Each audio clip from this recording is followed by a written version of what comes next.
MIL-SPEC Monkey here, my buddy Kyle Lamb. About to show you, I've been hearing great things about your new sling here at SHOTSHOW. How about you break it down for me? Why is it the best thing out there besides, single point, double point, triple point? What makes it the raddest sling out there? Well, some of the issues we run into with slings when we're dealing in a real environment, not just standing on the range, is the ability to retain your weapon, to crawl over a wall, to put flex cuffs on a bad guy or give him the boot shampoo or whatever you're trying to do, crawling up on a ladder or transitioning to your sidearm, whatever it might be. So what we're able to do with our sling is if I'm going to fast rope out of a helicopter, I'm able to cinch the sling down tight to my body, fast rope down into the fight. When I'm on the ground, I can release the sling and immediately be back into the fight.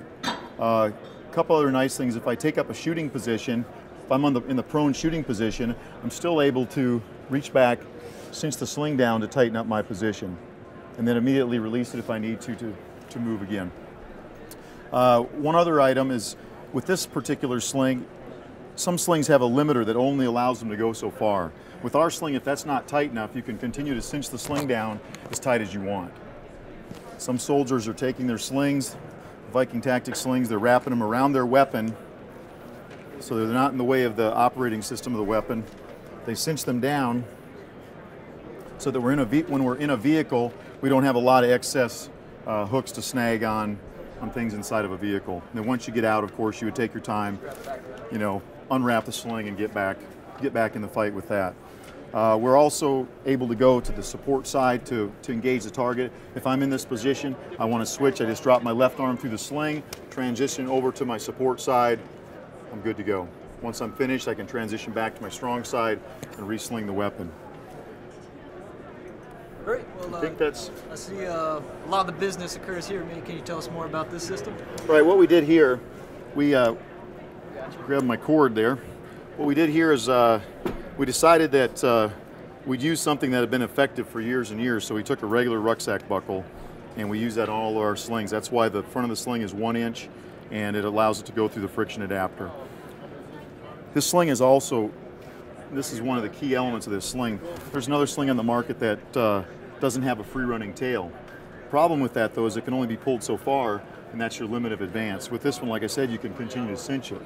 You're not going to be, end up being stuck. The other nice thing about this sling versus some of the others is I can do this one-handed.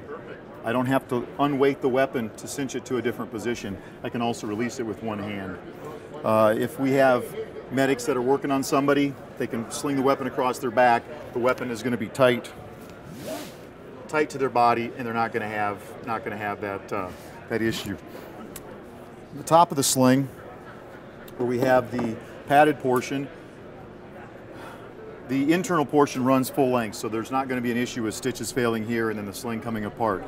It's 2-inch tubular nylon, and inside of that tubular nylon we have closed cell foam. So if you get wet, which often those of us that aren't that bright get wet, you're not going to have a problem with water retention other than by the actual material. The foam is not going to absorb more moisture. Getting some comfort in there without being too much of a hassle when you got armor on. Yep.